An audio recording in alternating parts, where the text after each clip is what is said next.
Welcome to the Startup Sessions, the #1 web show and podcast for trusting your gut, breaking the rules, and starting something meaningful.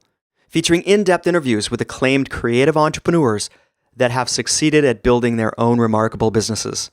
I'm your host, Michael Knouse, and it's perfect timing that I'm able to speak with this week's guest in a month where I'm focused on discussing doing work that matters. I have David Howitt with me today, and we'll be speaking about his new book, Heed Your Call.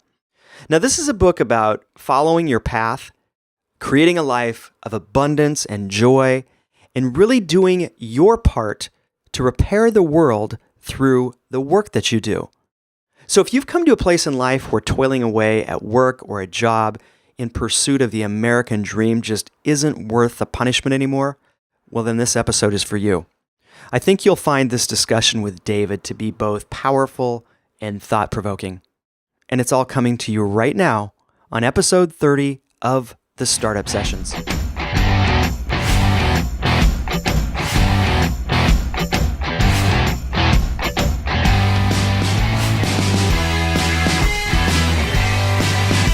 Hello, everyone, and welcome to a brand new episode of the Startup Sessions. I'm Michael Knouse, and we're in the fourth week of talking about our theme for the month, which is doing work that matters, pursuing the work that you can't not do. And I don't think I could have possibly scripted a more perfect guest than having David Howitt with us here today. David, welcome to the show. Thank you so much, Michael. What a wonderful introduction. Thank you. Absolutely. So David is really, I consider you, David, to be a visionary entrepreneur, a change agent, and also an innovator, someone that's really helping to change that thinking, that landscape around following your bliss, doing that work that you're called to do. And we're going to get into that and talk about your new book, Heed Your Call, today. But first, let me just share a little background. David and his wife launched a Portland company that many people may have heard of called Oregon Chai, which was really a wildly successful product and brand that you guys sold, I think, in 2004. Is that correct? That's correct, yes. Okay. Then David went on to found Meriwether Group, which is a Portland-based, if I understand it correctly, private equity, business accelerator, and advisory firm. And I love what you guys stand for something that I've really not ever seen a company like yours stand for, which is really expressing business and consumer brands and entrepreneurs in a way that allows them to fulfill their journey, which is, I love that. I love that. I love that. So, super excited to have you on the show. Let's just dive right in. The message of doing work that matters and my focus for this month ties so directly to your new book, which is Heed Your Call. Right here. If you haven't, for anybody that's watching this or maybe just listening, do yourself a favor and get this book, read this book. It's phenomenal, and we're going to talk about it a lot today here. But you start the book by telling a story about how you really left behind the world of the known. You hopped on a plane to Portland. Can you expand on that a little bit? And tell us about the first part of the book there. And thank you so much for the kind words about the book. It means a lot coming from you, so thank you. Absolutely. So, I should start by saying, the basic thesis and idea behind Heed Your Call flows from Joseph Campbell's work on the hero's journey. And as some of your listeners and viewers might know, Joseph Campbell was kind of the premier thought leader around mythology, and importantly, how mythology is relevant in our world and lives today. It's more than a collection of great stories. It's a roadmap, a guide, kind of the collective consciousness reduced to story. And in his work, he theorized that there was one myth that was really central to every spiritual belief system, every religion, all time, all geography, and he called that the hero's journey. It's a really formulaic journey. It always follows effectively the same trajectory, and it's been the basis for most of the great modern classics, from The Wizard of Oz to Avatar to Star Wars, and the list goes on. And in that sort of heroic journey. Everyone sort of starts in the place of what Campbell called the known world, his or her own known world. For Dorothy in The Wizard of Oz, this was Kansas. So for me, my known world was Grand Rapids, Michigan. A conservative Midwestern town, the first son of a culturally Jewish family, young parents, and kind of my community of friends, teachers. For all of us, that's the world that we think is the world. The known world we believe, well, this is it. This is the world I must and should and need to live from within.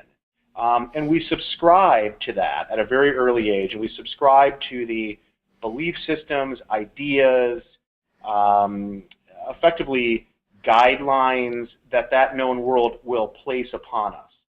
Unfortunately, I think for the vast majority of us, we never get outside of that known. We just assume that is our life, and we live from that place. And mythology is instructive on that point as well.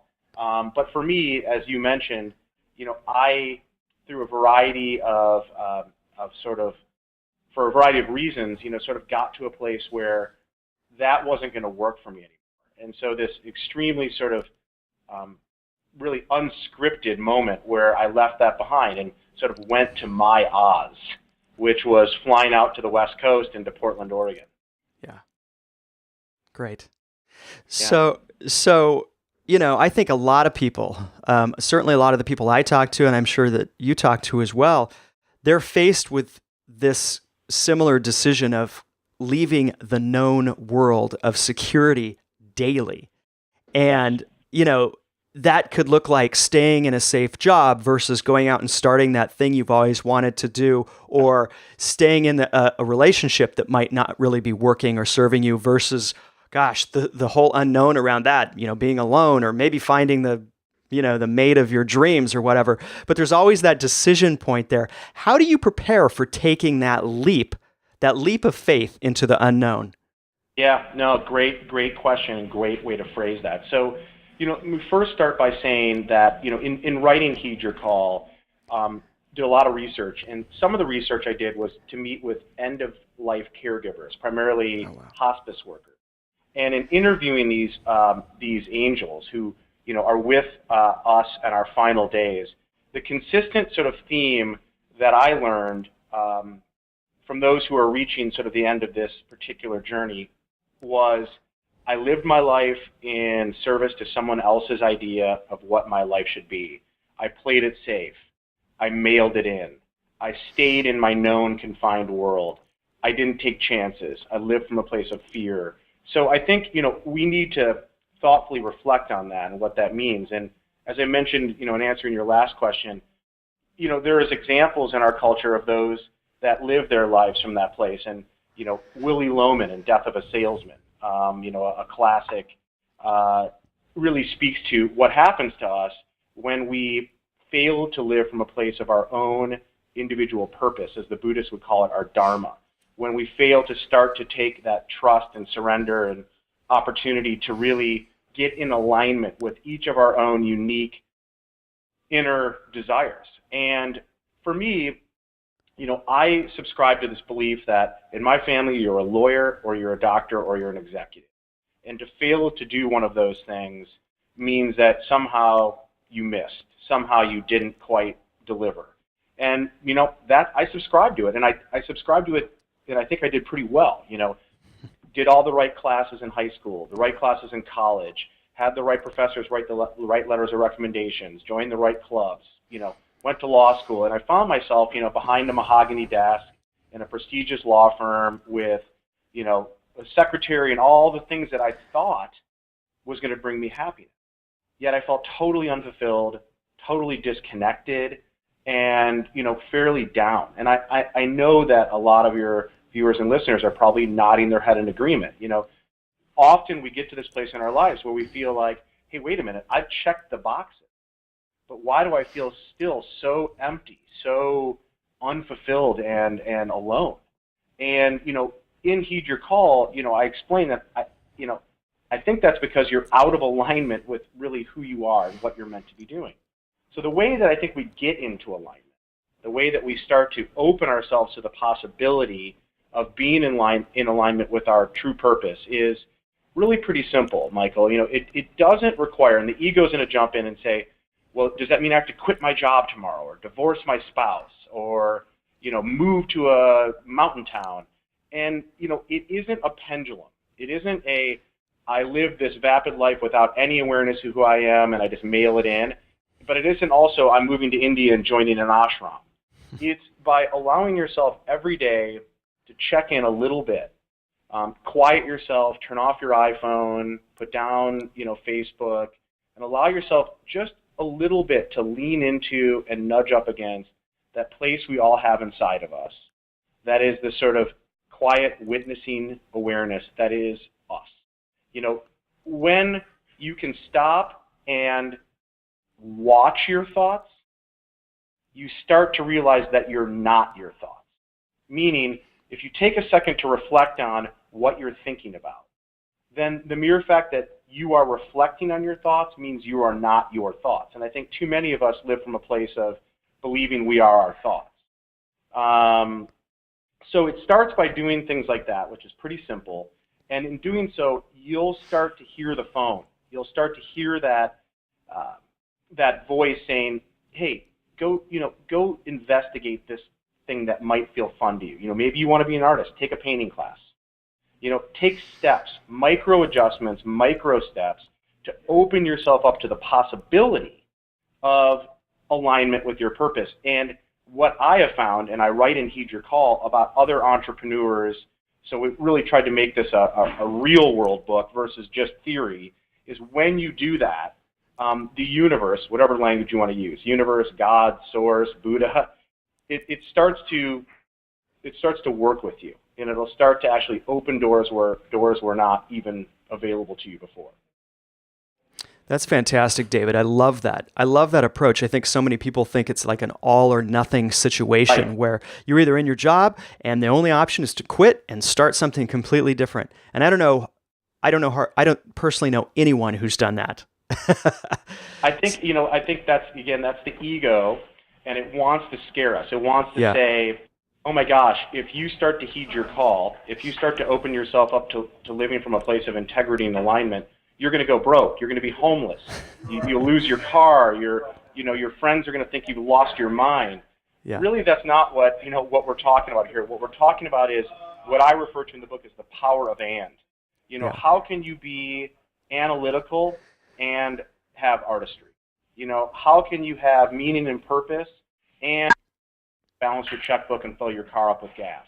And, the world wants us to have a full opportunity and full expression of our greatest self. And, too often we're told that you have to choose, which I call the tyranny of or. You either have to be this, right-brained artist with a lot of meaning and purpose, a lot of soul, intuition, empathy, deep relationships, culturally attuned, but you're broke. Or you can choose to be this left-brained person with, great understanding of numbers, of intelligence, analytics, best practices, buttoned up, type A.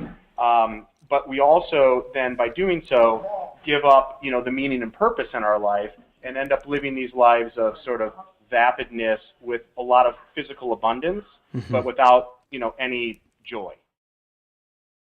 Yeah. And I love that concept. It's not, I don't think that concept is anything revolutionary, but it seems to be something that has been missing to some degree. People don't put the two and two together and realize that you can live that life of and versus or.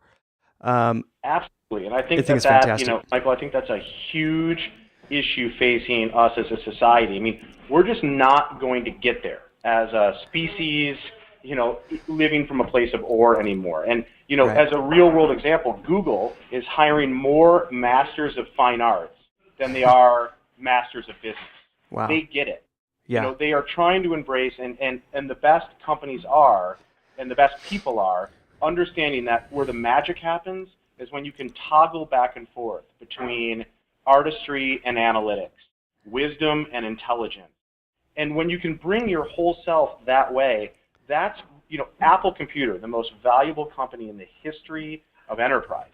I would challenge your viewers and listeners, is Apple Computer a technology company, or are they a beautiful consumer brand? And the answer is they're both. Yeah. When I hold up my iPhone, or I work, talking to you through this MacBook Air, it has all the bells and whistles and technology and buttons I need to get my work done. But it also has a design quotient and element and a beauty and a brand resonance that feels good, that says something about me in the world. We can live that way individually. And for the entrepreneurs who are listening, who are either thinking about birthing businesses or have recently brought a business into the world, if there's a key point I can tell you, it's when you heed your call, when you start living from purpose and from alignment with your higher self, you are going to find that you step into sort of flow. Things will start to manifest and happen.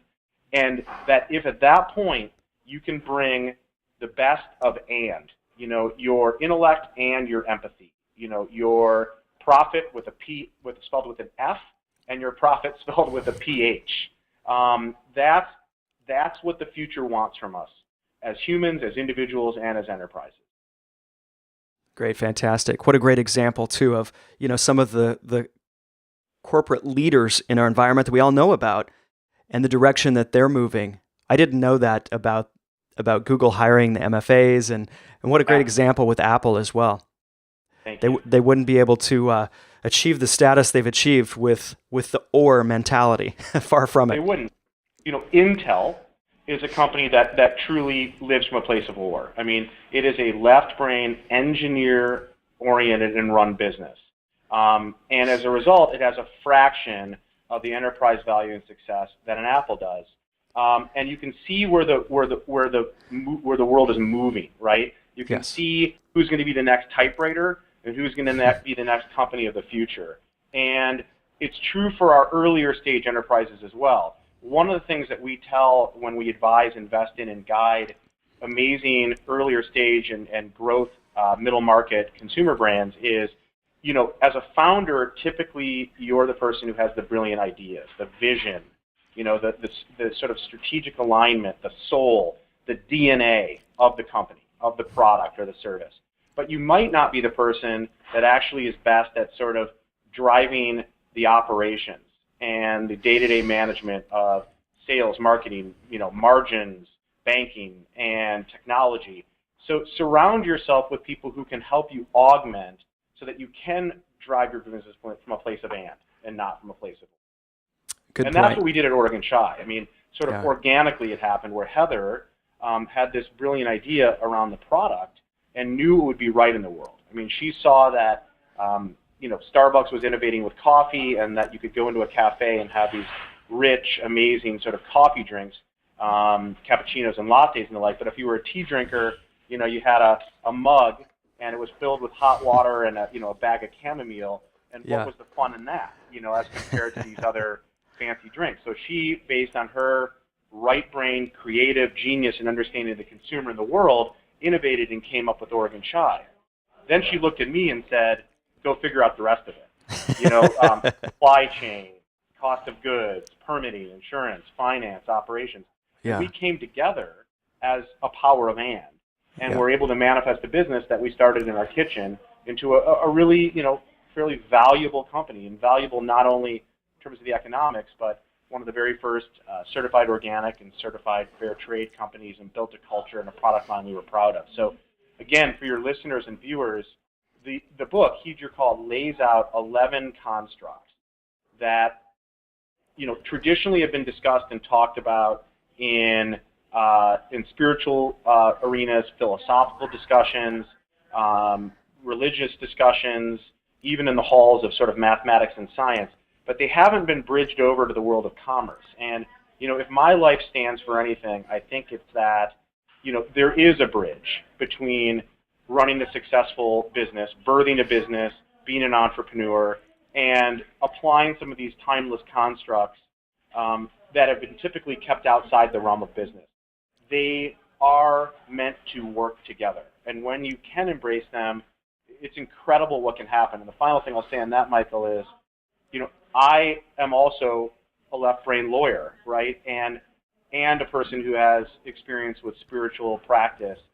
So I wanted to ground this book with real-world examples and not just theory. I mean, it seems to me there's enough spiritual books out there that are very theoretical, and there's a lot of great business books out there that are very much brass tacks business. Yeah. But what I felt the world needed was one that brought the two together. Yeah. And again, power of and that's what I've tried to do in Heed Your Call. Great way to wrap that whole thought process up. I think I would say that your book and this thinking qualifies as a movement, in that I think there has been resistance on, with that or thinking, the left brain versus the right brain. And you really are tying that together. Have you found, I'm curious, what have you found in terms of just response to the book? Have you found a combination of resistance to this idea, or have you found, that people are really open to it and curious, or somewhere in between? What have you found? Yeah, I've been really blown away by what has been incredibly positive response, but not only a positive response, but positive from really disparate camps of people. So positive response from really significant people in the world of finance, the world of kind of corporations, and really positive response from yoga teachers and acupuncturists who are also saying, this is going to help me actually make what amounts to my passion into more of a business. Positive response from high schoolers and college students. Even just the jacket quotes. The people who came forward and said, I really want to write a jacket quote. I mean, I'm a first-time author, not a particularly well-known individual, and to have Donna Karan, the world-renowned fashion designer, and to have Dan Pink, who's written several bestseller New York Times books, and the list goes on. And I'm humbled by your comment on the movement, that this could be a movement. But really, I feel like the message in Heed Your Call is timely and right. It isn't necessarily my message. It's a message that I have the great honor of putting into the world through this book. But it works, and it's right, and people are seeing that and really adopting it. Yeah. Thank you. I would agree. I certainly resonate with it, and it's, as I told you before we got on the air here, it's a book now that I recommend that my coaching and consulting clients read, just because it is, in my mind, so timely and important. So thanks for putting the thoughts together in book form for all of us. Yeah. Yeah, it's my highest intention that the book just reach its full audience, and I'm humbled by your comments. I really am. It means a lot to me coming from you. Thank you. Absolutely. Okay, so say, we're on the road. I'm certainly on this road, on this journey. I've left the known world of the W-2 and the healthcare benefits, and I've gotten enough going to transition to doing the work that I feel I'm called to do. Right. And it feels right, and it feels good, and things are moving along, but there's those inevitable bumps in the road that really can have the potential to, derail us if we're not careful. What are your recommendations for people, for those early stage entrepreneurs that are getting started, they've got the ball rolling, and then they start to hit some of those bumps, whatever they may be? Yeah. Great question. So let's refer back to kind of the hero's journey, which again is, it's more than just a story. I mean, this is time-honored mapping, right? So in the hero's journey, you have this hero, unknown, of which, I believe, and it's called out in the book, Heed Your Call, we all are our own individual heroes of our own journey. And for those of us who pick up the call, who heed our call, and leave our own individual known world, you start, as you say, Michael, on your path. So your business is birthed, you get going, you leave the big corporate job, and you're kind of feeling euphoric. So this is Dorothy leaving Kansas, and she ends up in Oz, and if you remember, Kansas was black and white and grainy, and she lived on this dirt farm, and suddenly it's Technicolor, and there's little people with big lollipops running around, and it's joyful. And You're a bit euphoric because you're on your path, and that feels good. Yeah. But it's pretty short-lived. And what Campbell says, and mythology supports, is pretty short-lived in that suddenly there's this realization, oh my gosh, I've done this. Now what? Do I have the tools? Do I have the awareness, the knowledge base to actually fulfill my journey? I don't think so. And the hero falls into what Campbell calls the abyss. And this is, maybe okay, I understand the product, but I don't understand supply chain or margin or how to build a sales force or what it means to actually, have a profit and loss and balance sheet. Oh my gosh, what do I do? This is where, the witch appears for Dorothy and says, I'm going to get you, my pretty. And she's a girl from Kansas with a little dog in a basket. She's just not equipped. But what mythology tells us, and my experience tells me, is it's at that point that creativity is the highest, possibility is the highest, and your ability to manifest is really supreme. At that place, and I know it's counterintuitive, but at that place where you're literally brought to your knees, where you're brought to that place of surrender, that's where you actually can do the most amazing things. There's, I believe, a Carl Jung quote that says, when you feel yourself falling, jump. And it's at that moment that we have to do the exact thing that our amygdala, the part of our brain that developed when we were still a reptilian, says to us, cling, hold on for dear life. It's actually at that point you have to release yourself and trust. And there's a whole chapter in Heed Your Call about that. And what happens is when you open yourself up to help, when you open yourself up to surrendering, the mentors and guides show up.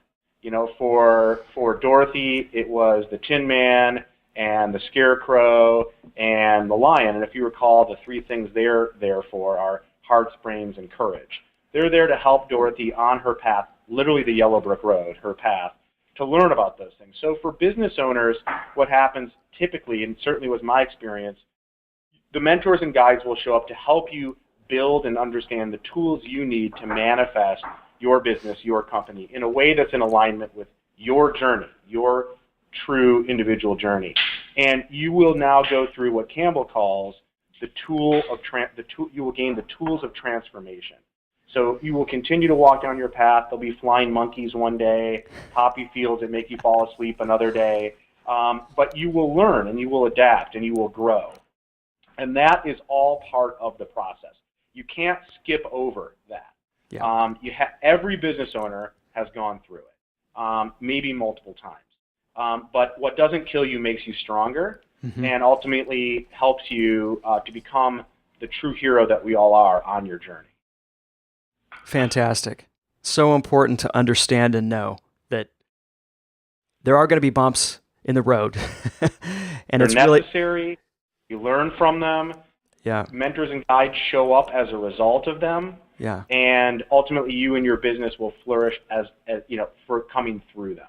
Yeah. And oftentimes too, that's when a lot of the character, I think, forms that carries you forward. How you react and respond really determines to a large degree how quickly your business accelerates and begins to have an impact. Very true. I love it. Okay, so I'm always interested in, some of the nuances of how busy and accomplished people operate and do what they do. Are there any day-to-day things, David, that you do to stay really grounded, focused, and effective? I love that question. Yes, and I think you're right that nuanced details around how you take care of yourself and the phrase I'm going to use, a practice that one can build that will help to support them in their journey. Absolutely. So for me, I really have a high intention to have a morning seated meditation practice. Now, I'm going to say some of your viewers and listeners are going to be like, oh gosh, he just lost me, So meditation, I don't want to shave my head. I don't want to have to join another religion. What is he saying? Really what I'm talking about, you can put any word you want in there, mindfulness, quiet time. I'm talking about a period of time to start my day where I allow myself a little bit of an opportunity just to sort of settle in with myself, just to kind of get real clear, real grounded around myself, my person, my intention, there is no right or wrong way to do that. Different things work for different people. It could be a walk in nature, it could be a seated practice, it could be a yoga class, it could be breathing exercises. But give yourself the space to start your day, 20 minutes. If you can go longer, great, where you just center it. Yeah. Other things, that I try to do as a practice, remind yourself periodically through the day how you felt during that seated or quiet time. Just try to bring it back into yourself periodically through the day. And I'll be honest in saying that, I'm on the path too, so what strengthens the practice is falling off the path and getting back on. So, that's part of our journey, right, and that's why they call it practice, is just learning about yourself and each day waking up with intention around trying to be a little better. I will also say that other key things for me that really are important is I really practice setting intentions, trying to clearly come up with an intention or intentions, maybe around my business or around my personal life or my spiritual life, and really visualize them, like storyboard them in your head. Get real clarity, real visual clarity, taste it, smell it, see it. Then release that intention into the world and kind of let go. Don't feel the need to control it. But certainly for me in my life and for the entrepreneurs and business owners I've worked with, that's an incredibly powerful tool. Setting an intention and releasing it into the world. Now, in Heed Your Call, I talk a bit about why I think that's a powerful tool. And, it's interesting because you can call on religion or spirituality or science. In Buddhism, they would call that the power of manifestation or co-creating reality. And the concept would be that we are not separate from reality, but part of it. When the collective consciousness or intention forms, we actually manifest that and it becomes reality. In physics, they would call that the Heisenberg uncertainty principle, or the observer effect. It's really the same thing. Different language, same concept. So I try to outline the constructs, many of which are things I practice every day, in a way that's backed up by more than just one view. So maybe it's a spiritual description and a physics description, or it's described in philosophy and in mathematics, because they're really all the same constructs, but they're talked about through different viewpoints. I love how you tied that together with the common theme, practiced what it looks like as different, but it's really the same thing. I love that. Yes. Great. Those are amazing practical pieces of not only advice but practices. I think the beauty of creating a practice, whether it is yoga or meditation or some other combination, is having that solid foundation that you can really turn to when times are great or when times are tough. That's well said. That's something certainly that I get some huge benefit from myself. So thank you for sharing that. All right, David, what final piece of advice would you give to others who are looking to heed their call and start down that path of living a more inspired and fulfilled life? Yeah, so the advice I would give is we have, a really beautiful, special gift in this life. And that it's incumbent upon us to try to live this life from as much of a place of authenticity and alignment with what brings us joy, what we feel passionate about, what lights us up, that we have a responsibility to try our best to live as much from that place as possible. And that in doing so, not only will you create more abundance for yourself, and you will, but you actually help to heal the world. When enough of us collectively start living from this place, not from our known world or from dogma or ideas that are placed upon us, but from truly the place of what stirs our soul. When enough of us do that collectively, we create shifts in the world that are meaningful and that are significant. We refer at our practice at the Meriwether Group, our firm, we refer to the entrepreneur as the modern day hero. The hero defined in old was the knight or the sorceress or, the goddess, the wizard. We believe the modern day hero is the entrepreneur. The entrepreneur has the ability to change the way that people interact with products, services, each other in the world in far more significant ways than politicians, governments, and even NGOs.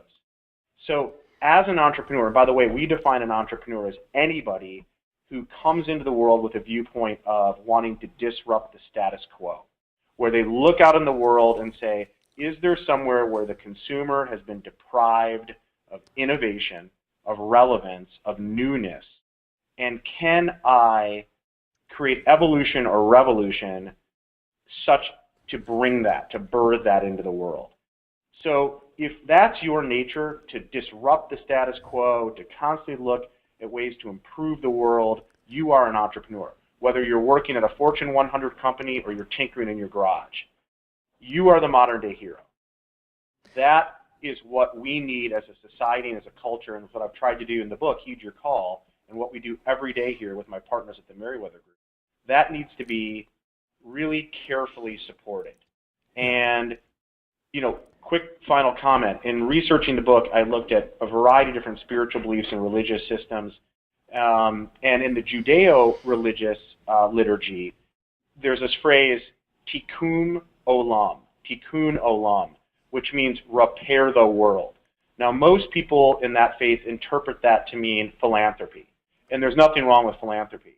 But really, what that phrase means, tikkun olam, is not philanthropy. It means literally to repair the world. When you read further, how do you repair the world? You repair the world, according to the liturgy, by returning to the Ruach Elohim, the breath of God, in each of us, not up there, but the divinity that resides in us. So by living your life from your personal place of divinity, the spark inside you that lights you up, the passion, the thing that you're meant to do, by living your life from that place, you will create tikkun olam. You will help to repair the world. Wow. Amazing. First of all, I love your definition of entrepreneur, and I don't think I've ever had anyone wrap up the call quite that impactful and powerful. So thank you very much for those final words of wisdom. Thank you. All right. Thank you so much. David Howitt, I'm going to link up in the show notes to this episode your website, which I believe is meriwethergroup.com. And for everyone, if you haven't heard of Heed Your Call, well, you can't say that anymore. You've heard of it now. So go buy a copy of David's amazing book. It's phenomenal. I've read through most of it now, and I'm probably finish it up here this week. So David Howitt, thank you so much for being on the Startup Sessions. I appreciate it so much. Thank you, Mike. Yes. Take care. Be well. Cheers. Thanks, all right, everyone. my friend. Thank Bye-bye. you. Bye-bye. Hey, if you enjoyed this interview, be sure to go to thestartupsessions.com and sign up to have the latest interviews delivered to your inbox weekly. All of these interviews are also offered on video at thestartupsessions.com, or get the audio version via the Startup Sessions podcast. Just hop on over to iTunes and subscribe to the podcast there. Thank you so much for listening and watching. I know that your time is valuable, so I do my very best to provide the most inspirational and actionable content for creating a meaningful business. I'll see you on the next episode of the Startup Sessions.